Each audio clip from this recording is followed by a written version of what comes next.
Bonjour et bienvenue pour ce nouveau podcast. Je m'appelle Hugo Plancher, j'ai 30 ans et j'ai souhaité m'engager dans la vie publique en devenant maire d'une commune rurale du Loiret en 2020. J'ai toujours été intrigué par la démarche d'engagement de ces citoyens qui décident un jour de consacrer une partie de leur vie pour servir leur pays et ainsi basculer du constat à l'action publique. À travers des profils variés, j'ai découvert des hommes et des femmes au parcours inspirant qui m'ont parfois motivé à m'engager. C'est pourquoi j'ai décidé de créer ce podcast d'interviews politiques pour partager ces histoires inspirantes avec vous. Nous explorons les motivations et les parcours qui ont poussé ces individus à s'engager pour l'intérêt général. J'espère que leurs histoires vous inspireront également et vous inciteront à vous engager pour faire vivre notre démocratie.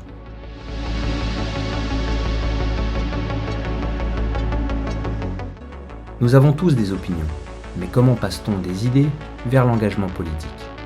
Qu'est-ce qui les a motivés et motive encore ces hommes et ces femmes à s'engager pour l'intérêt général ? Comment passe-t-on de citoyens convaincus à élus engagés ? Nous allons tenter de le découvrir dans mon podcast d'interview politique au plus proche des invités. Bonjour Xury.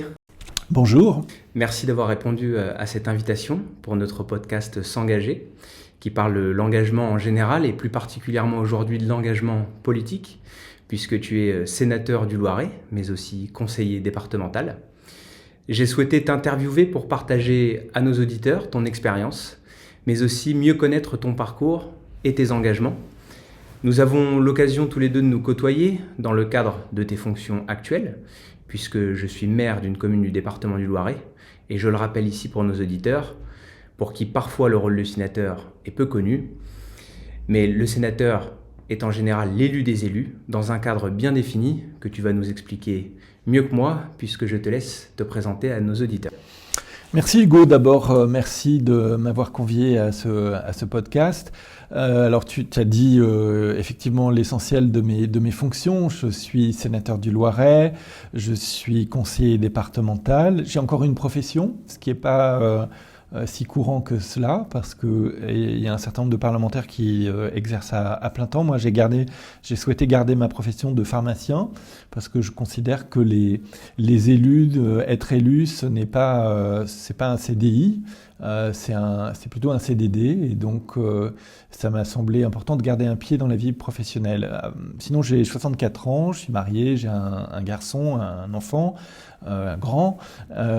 J'ai commencé à être élu à un peu plus de 40 ans en étant maire, puis conseiller départemental, président du conseil départemental, et donc maintenant sénateur, membre de la commission des affaires étrangères, de la défense et des forces armées. Très bien. Alors, est-ce que tu peux nous parler de ta première expérience et qu'est-ce qui t'a donné envie de t'engager en politique ? Alors d'abord, ce que j'ai constaté, c'est qu'il y a beaucoup d'élus qui, quand ils étaient collégiens, lycéens, étaient représentants des élèves. Moi, ça s'appelait chef de classe à l'époque, quand j'étais gamin. C'est-à-dire que je pense que ça signifie quoi ? Ça signifie que la plupart des élus sont dans une démarche qui date d'il y a longtemps. Alors pourquoi est-ce que quand on est enfant, on a envie de devenir le représentant des élèves ? Je ne sais pas trop pourquoi, mais en tout cas, pour ma part, ça a commencé comme ça, en représentant donc mes camarades collégiens, pas lycéens, mais étudiants. Quand j'étais étudiant, j'étais le représentant des élèves de la faculté de pharmacie de Tours. Et puis j'ai toujours eu envie d'une action publique, en fait. Je me souviens que mes parents, ils me disaient, quand j'étais un nouveau maire, mes parents me disaient, c'est marrant, quand t'avais 7-8 ans, tu disais, je serais maire de ma commune. Maintenant, si tu me demandes pourquoi je disais ça, je n'en ai pas la moindre idée, mais quelque part, j'ai toujours eu cette envie. Donc ton appétence remonte plutôt à ton enfance et c'est là que ça a commencé un petit peu à... Exactement. Alors c'est quelque chose que j'ai oublié parce que je n'avais pas d'engagement politique particulièrement quand j'avais une vingtaine d'années. Je me suis assez rapidement installé en tant que pharmacien, donc j'étais à 100% dans mon métier. Et puis un jour, quelqu'un est venu dans mon officine en me disant, voilà, la maire actuelle d'Olivet, donc Olivet qui est la deuxième commune du département en termes de population, cesse son mandat. Elle a fait 3 mandats, elle veut arrêter. Elle n'a pas envisagé la relève. Est-ce que ça vous intéresse de faire partie d'une association pour réfléchir à l'avenir de votre commune ? Alors je devais avoir la tête de quelqu'un qui d'abord était de cette sensibilité-là. J'ai oublié de préciser que j'étais membre au Sénat du groupe parlementaire LR et que c'était la tendance centre et droite de la municipalité d'Olivet à l'époque. Et donc quelqu'un est dû venir me voir en se disant, ce pharmacien-là, il doit être de cette sensibilité, peut-être que ça l'intéressera de faire partie d'un groupe. Alors c'était un groupe qui était naissant, je crois que j'étais le 10e à l'époque, et puis donc une association a été créée, elle s'est développée, c'était 2 ans avant les élections municipales, et puis assez rapidement on m'a demandé de présider cette association. J'ai pas vraiment senti venir le coup, à vrai dire. Et puis, quand il s'est agi de savoir qui allait se présenter, on m'a proposé d'être tête de liste. En quelque sorte, on a un petit peu poussé ton engagement, si je comprends bien. Tu étais engagé avant dans des associations ou pas du tout, vraiment consacré essentiellement à ta vie professionnelle à ce moment-là ? J'étais consacré à ma vie professionnelle. J'étais pas engagé dans des associations locales, mais j'étais coprésident du syndicat des pharmaciens du Loiret. Mais c'était une activité qui je suis pas certain qu'elle ait été connue des gens qui sont venus me trouver. Donc globalement bien implanté dans la vie locale et l'engagement s'est fait naturellement puisqu'on est venu. Absolument.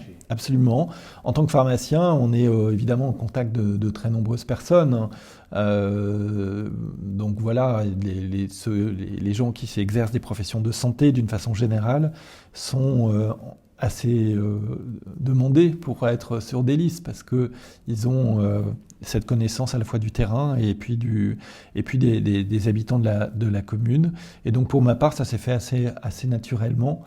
Je n'avais aucune idée à l'époque de l'engagement en termes de temps que cela représenterait. Et des gens qui ensuite sont devenus mes adjoints et qui étaient des adjoints de la mandature précédente, donc de cette équipe dont le maire ne se représentait pas, m'avaient dit « ça ne demande pas énormément de temps, tu dois pouvoir y aller, tu pourras concilier les deux ». Et puis m'avait donné un certain nombre d'heures de présence qui évidemment très rapidement ce sont des heures qui se sont avérées complètement fictives parce que ça demandait beaucoup plus de temps. D'accord, donc au départ tu as commencé vraiment par cet engagement pour ces municipales. Et donc comment ça s'est exprimé ensuite concrètement une fois que les municipales sont arrivées, comment ça s'est passé ? Alors la liste donc que j'ai conduite a fait un très beau score puisqu'on a été élu au premier tour. Je crois qu'on avait obtenu 57 ou 58% des voix au premier tour. Il faut dire que la municipalité aurait pu basculer aux élections précédentes, puisque donc celle qui était alors mon prédécesseur avait gagné de 80 voix, je crois. Elle était passée au 2e tour et elle avait gagné de 80 voix l'élection municipale. Donc il y avait un véritable enjeu politique pour cette commune qui est la deuxième, je le répète, la deuxième du département, donc qui était quand même regardée. On se demandait s'il n'allait pas y avoir un basculement politique en passant d'une municipalité de centre et de droite, qui était toujours la même depuis fort longtemps, à une municipalité de gauche. Et donc une fois que j'ai été élu, alors d'abord je me suis aperçu assez rapidement que ce qu'on m'avait dit n'était pas tout à fait exact et que être maire d'une ville, ça demandait un engagement un peu de tous les instants. Ce qui m'a beaucoup interrogé au début. Je dois dire que les 6 premiers mois de mon mandat ont été une période difficile parce que j'étais 100% dans mon officine. C'était une officine que j'avais créée, donc il y avait un côté un peu... c'était mon entreprise, elle était devenue assez importante en termes de taille et je ne m'imaginais pas être obligé de m'en écarter à ce point-là. Et puis, je pense que quand on est élu, ça devient vite une passion, où on déteste, où on adore. Et moi, j'ai adoré, et donc après ces 6 mois un peu compliqués, où il a fallu que je fasse le deuil d'une partie de mon activité professionnelle, je me suis complètement jeté dans le travail municipal et je ne l'ai pas regretté parce que c'est quelque chose d'absolument passionnant.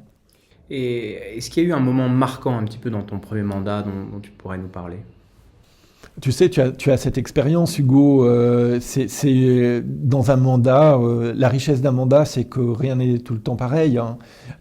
Qu'on est obligé. Tu vois, moi, j'exerçais une profession plutôt scientifique.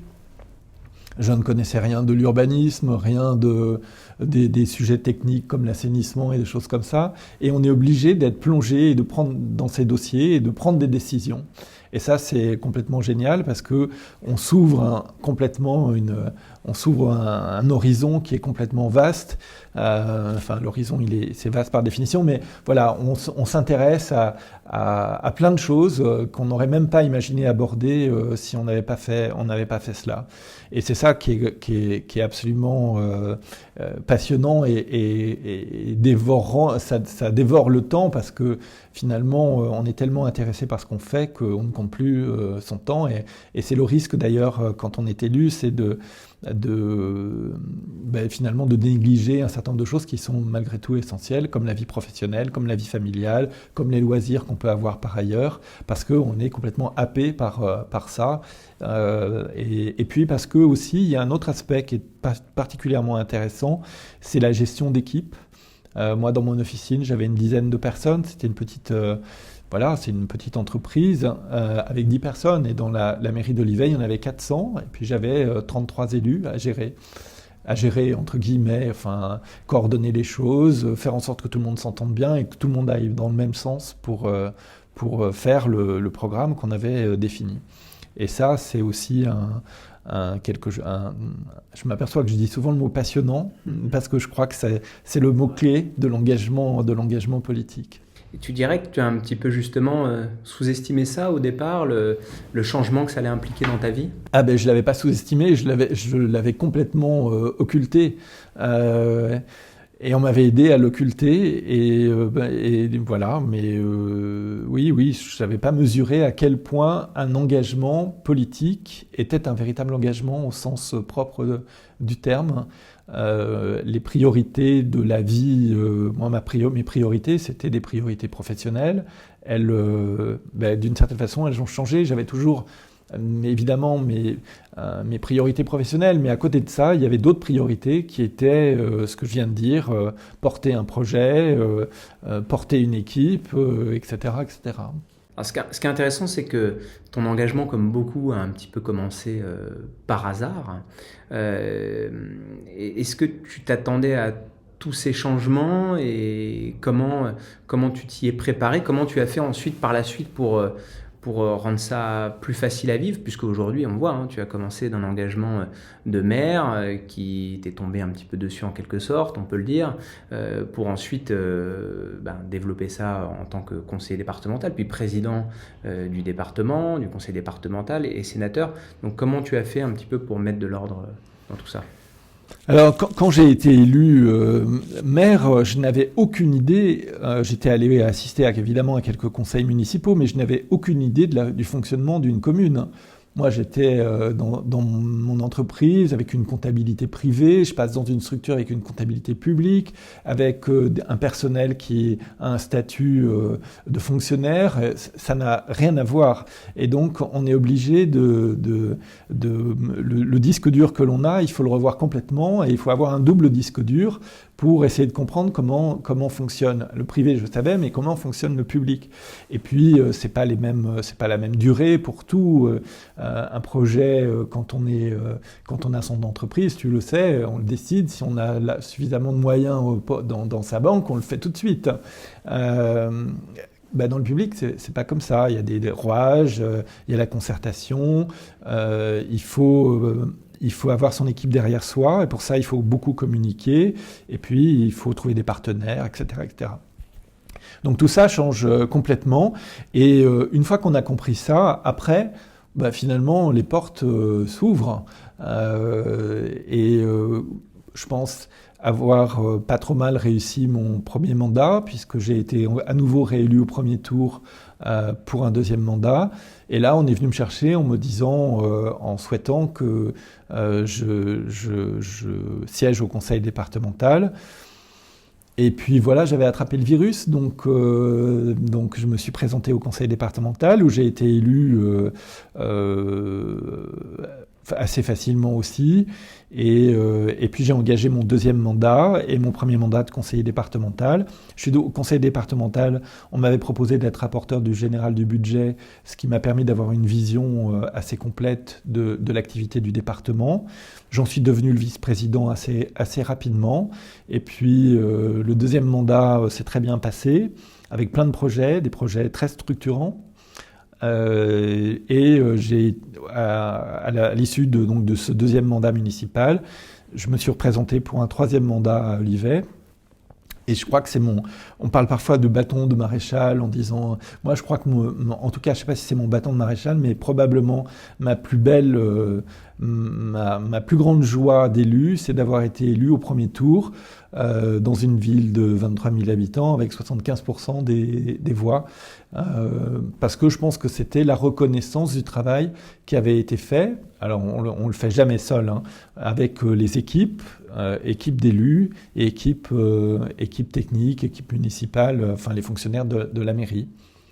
Qu'est-ce qu'a été ou qu'est-ce qu'est aujourd'hui aussi le plus difficile à gérer? Comment faire face aux critiques? On sait qu'aujourd'hui, c'est très compliqué d'être élu, et c'est peut-être pour ça qu'il y a un frein au niveau de l'engagement. Comment on fait face à tout ça? Écoute, d'abord, on relativise. Il y a des choses importantes dans la vie, d'autres qui le sont moins. Il y a des choses qui sont rédhibitoires, d'autres pas. Voilà, être élu, c'est un engagement. On essaye de faire pour le mieux. On ne compte pas son temps. Après, on se plante comme tout le monde et on n'est pas apprécié. Et il faut être capable de relativiser les choses. Dès lors qu'on est droit dans ses bottes et qu'on a pris en compte l'intérêt général, c'est quelque chose qui est important. Je pense qu'on travaille, quand on est élu, il faut travailler pour l'intérêt général. Oui, on est critiqué, mais seuls ceux qui ne font rien ne sont pas critiqués. Donc on vit avec ça. On ouvre le matin le journal avec parfois une certaine appréhension. Mais bon, voilà, il faut être capable de prendre une distance par rapport à ça. Et ce qui est le plus difficile à gérer en tant qu'élu, je pense que c'est l'équipe. C'est pas son opposition, c'est son équipe. C'est quelque chose de très sympa de gérer son équipe, mais ça demande une attention de chaque instant. Ça demande une disponibilité, une écoute pour essayer que tout le monde ait le même niveau d'information, de compréhension des sujets. Parce que si vraiment il y a un domaine dans lequel on n'arrive pas seul, c'est bien celui d'élu. C'est bien en étant élu. Il faut qu'il y ait toute l'équipe derrière soi, derrière celui qui l'amène. Et donc, ça demande les personnalités sont différentes dans une équipe de 33 personnes. Il y a des gens qui sont réservés, il y a des gens qui sont, au contraire, qui veulent prendre la parole très fortement et rapidement. Il y a des gens qui sont dans la réflexion, d'autres qui sont plus épidermiques. Et on doit être capable de faire en sorte d'avoir une attention particulière pour chacun en fonction de leur personnalité pour que tout le monde travaille ensemble. Et ça, c'est certainement ce qui est le plus difficile, mais en même temps ce qui est le plus passionnant. Tu l'as bien précisé, tu viens du monde privé, donc tu n'as pas fait d'école politique. Est-ce que le monde politique est comme tu l'imaginais, ou est-ce que tu t'étais pas fait d'a priori? Est-ce que tu suivais tout ça? Écoute, oui, je crois que le monde politique est à peu près comme je l'imaginais. Moi, j'ai jamais été de ceux qui criaient haro sur le monde politique, hein. Je pense que les engagements des uns et des autres sont généralement des engagements sincères avec des gens qui sont honnêtes. Voilà, l'image du politique. Alors le politique, d'abord, ça ne veut pas dire grand-chose, parce qu'entre le maire d'une commune de quelques dizaines d'habitants et puis le président de la République, évidemment, c'est pas la même chose. Mais ils ont pour point commun de faire au sens noble de la politique, c'est-à-dire de s'occuper de la cité et des citoyens. Cet engagement-là, honnêtement, moi, dans les différents niveaux où j'ai évolué, au niveau de ma commune, au niveau du département, au niveau du Sénat, pour l'essentiel, j'ai fait le constat que les gens étaient sincères et c'était des engagements qui étaient, pour le bien collectif essentiellement. Tu sais, souvent les gens, moi par exemple, qui ai encore une activité professionnelle, les gens, beaucoup de gens pensent que les élus s'enrichissent. Moi, j'ai toujours payé pour être élu. Parce que quand j'ai une officine de pharmacie, toi, tu as une entreprise ou tu as eu une entreprise. Quand tu n'es pas dans ton entreprise, tu dois te faire remplacer. Dans une officine de pharmacie, il y a un certain nombre de pharmaciens qui sont légalement obligatoires. Quand un pharmacien n'est pas là, il doit être remplacé par un autre pharmacien. Et cet autre pharmacien ne vient pas bénévolement. Donc, en fait, mes indemnités, elles me permettent, moi, d'être élu, mais elles me permettent surtout de financer, de payer la personne, enfin, pas directement, de réduire le bénéfice de mon officine pour pouvoir payer, parce que je paye quelqu'un qui me remplace.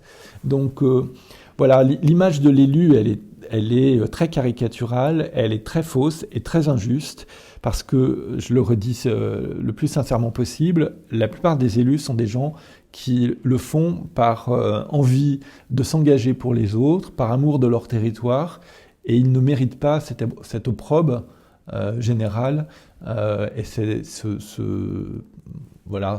cette opinion un peu démago et que je n'aime pas du tout de gens qui critiquent facilement mais qui font pas grand-chose.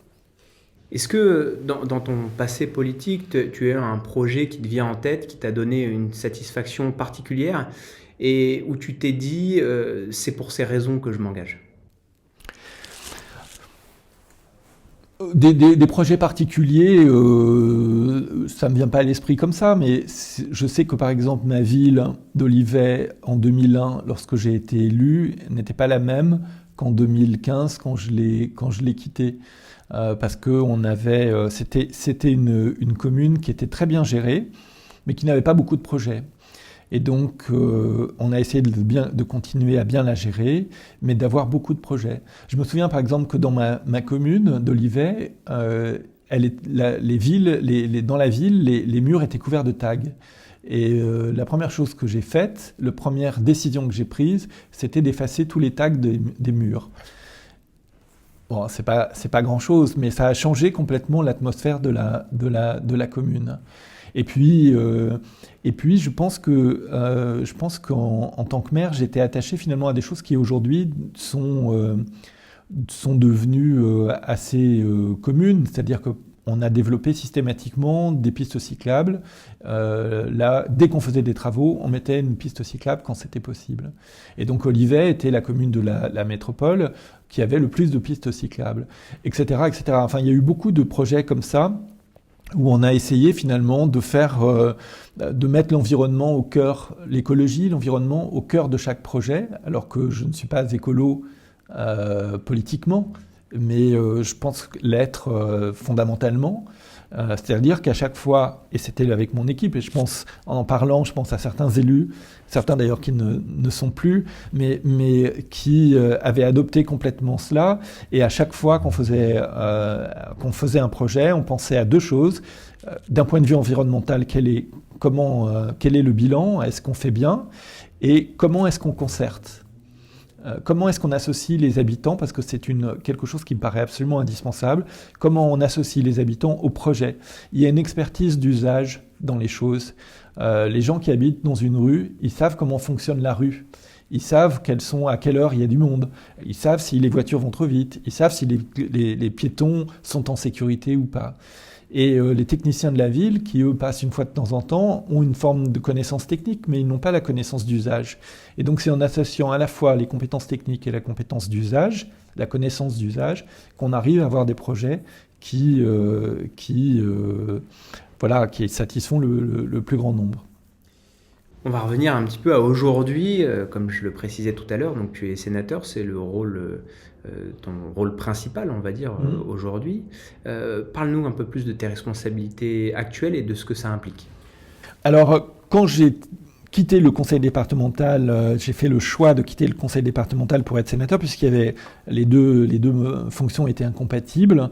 En fait, j'ai fait le choix de quitter, d'une certaine façon, une activité où on manage des groupes et où on fait des projets, qui étaient, moi, mes deux moteurs: manager des groupes, faire des projets, encadrer des groupes, faire des projets.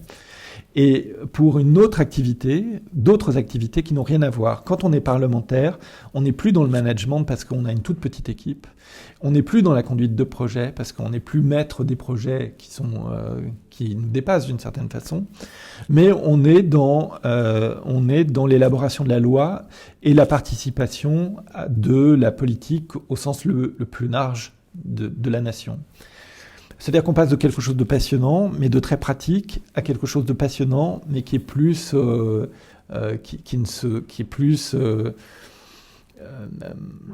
mais qui est moins concret, voilà, qui est moins concret. Et donc, comme je suis un peu parfois jusqu'au boutiste, j'ai voulu justement quitter mon domaine de confort pour aller dans un domaine que je connaissais moins, qui était celui de la diplomatie, des affaires internationales, des affaires étrangères et de la défense, parce qu'il me semblait, donc on était en 2017, que c'était des sujets de demain, que la France ne pouvait pas rester...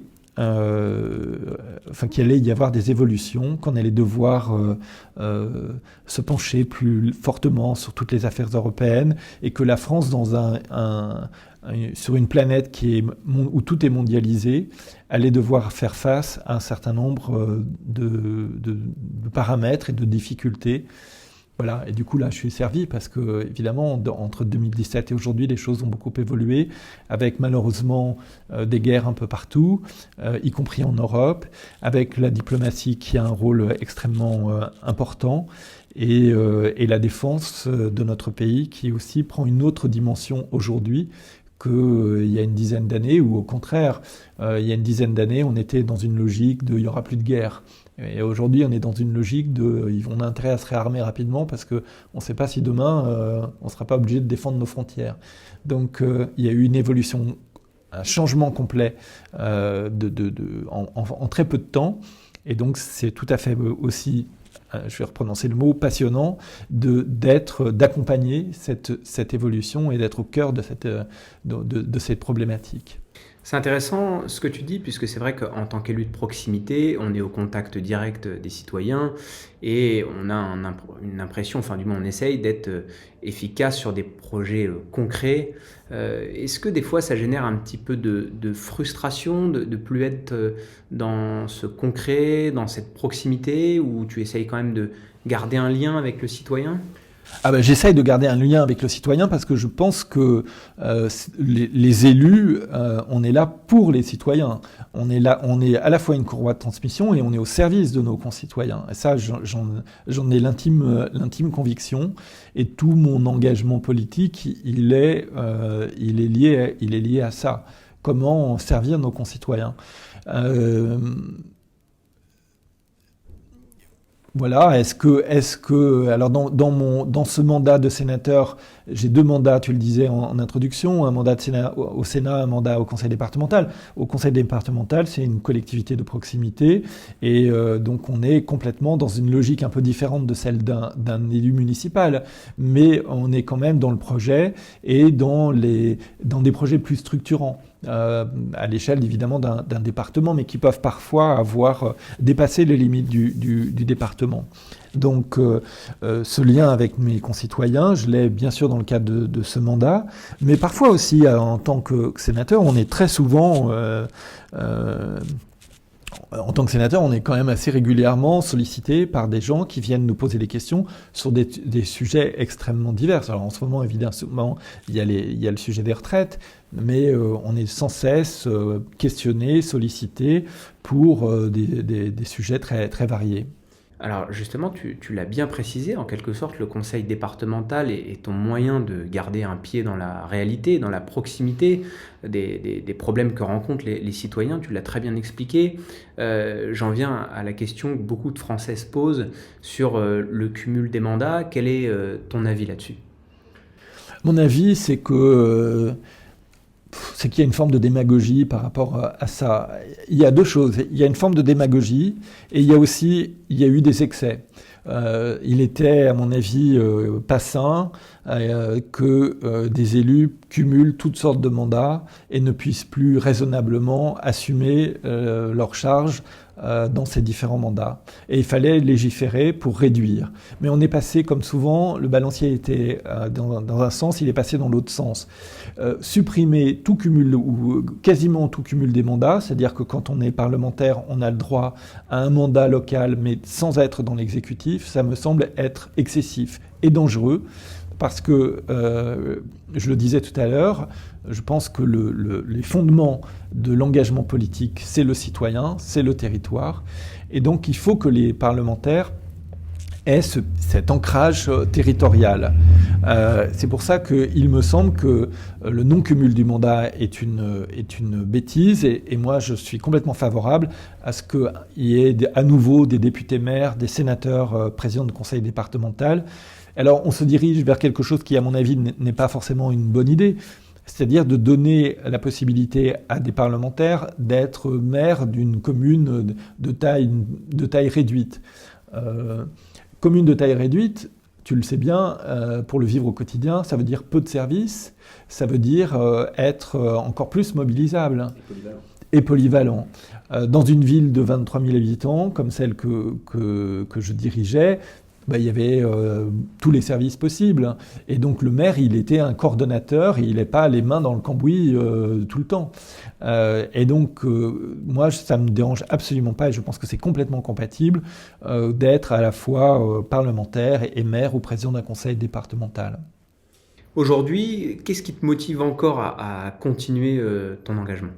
Alors, si je peux juste rajouter quelque chose sur la question précédente, je disais que c'était démagogique parce que les gens, souvent, ne savent pas que quand on est parlementaire, nos indemnités sont écrêtées.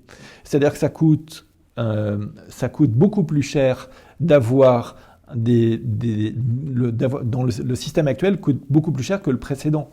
Parce que, en fait, aujourd'hui, un sénateur ou un député ne peut pas être dans un exécutif. Donc, ça veut dire qu'il y a une autre personne qui est dans un exécutif. Et donc, les mandats, les indemnités se cumulent sur deux personnes. Et donc, voilà, ça coûte plus cher. C'est vrai qu'il ne faut pas confondre. Souvent, on confond cumul des mandats et cumul des indemnités, qui sont des choses différentes. Absolument. Donc, la dernière question que je te disais, c'était... Qu'est-ce qui te motive encore à continuer cet engagement aujourd'hui, après le parcours que tu as ? C'est la passion, c'est qu'en fait, il y a un moment où il faut savoir s'arrêter, mais je ne pense pas être arrivé à ce moment-là. Voilà, je ne sais pas, ce sera peut-être mon dernier mandat, peut-être pas, je ne sais pas, mais moi je suis jamais resté. On parle en ce moment de limiter le cumul à 3 mandats.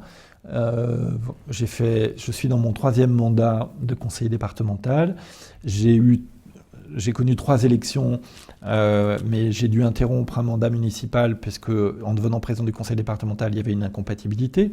Donc voilà, j'aurais fait 3 mandats de maire, 3 mandats de conseiller départemental. Je ne sais pas comment ça se passera pour le Sénat, mais il y a un moment effectivement où je pense qu'on peut se fatiguer parce que c'est des vies qui sont fatigantes. Il n'y a pas de week-end. Voilà, on est pris tout le temps par cette fonction. Donc je pense qu'il y a un moment où on a envie peut-être de faire autre chose. Mais pour ma part, moi, ce qui me motive, c'est la passion, c'est l'intérêt, c'est la diversité, et puis c'est l'envie de servir mes concitoyens. Tu arrives à conjuguer justement aujourd'hui tout cet aspect sénateur, conseiller départemental. Bon, maintenant tu n'es plus maire, mais tu as l'officine encore, comme tu l'as précisé. Puis aussi, on ne le précise pas, mais comme tout le monde, tu as une vie personnelle, et donc c'est peut-être pas toujours évident de tout concilier. Non, c'est pas évident de tout concilier. Moi, j'étais un pharmacien qui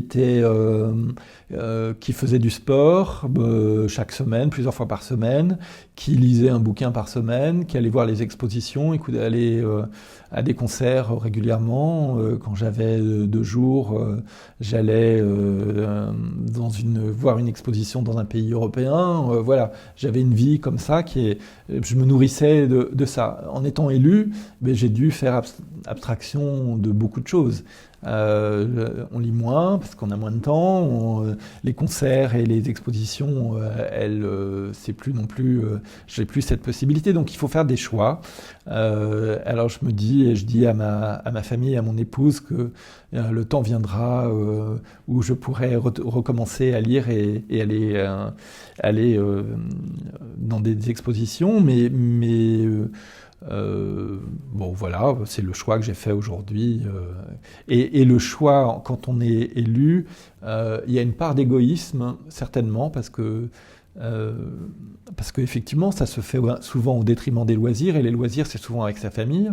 Et donc, il y a une part d'égoïsme, et parce qu'il y a une part d'égoïsme, il faut que cet égoïsme soit accepté par sa famille et par celle avec qui l'on vit, ou celui avec lequel on vit, car voilà, ça doit se décider ensemble. Selon toi, quelles sont les qualités nécessaires pour mener un engagement aujourd'hui ? Écoute, c'est pas à mon avis des qualités...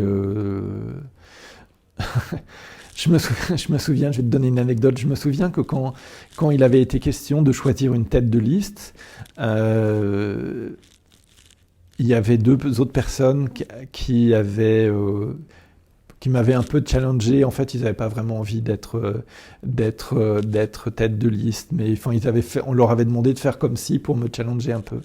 Et il y avait quelqu'un qui avait demandé quelles sont vos qualités pour être maire. Il y en avait un qui a répondu, moi je peux être maire parce que je suis juriste, et que pour être maire, il faut connaître le droit. Et le deuxième avait répondu, moi je serais un bon maire parce que je suis un financier. Et pour bien gérer une commune, il faut avoir une connaissance des finances. Et moi, donc, qui était celui qui était un peu fléché, j'avais répondu, moi je serais un bon maire parce que je n'ai aucune compétence. Je pense qu'il faut avoir aucune compétence, et la seule compétence qu'on doit avoir, enfin la seule qualité que l'on demande à un élu, c'est d'être ouvert à l'écoute et d'avoir l'envie de progresser. Parce que je pense que comme c'est quelque chose de nouveau par rapport à sa vie professionnelle, je pense qu'il ne faut pas réitérer ce que l'on a appris par ailleurs, mais regarder ça avec un œil neuf et la volonté de bien faire.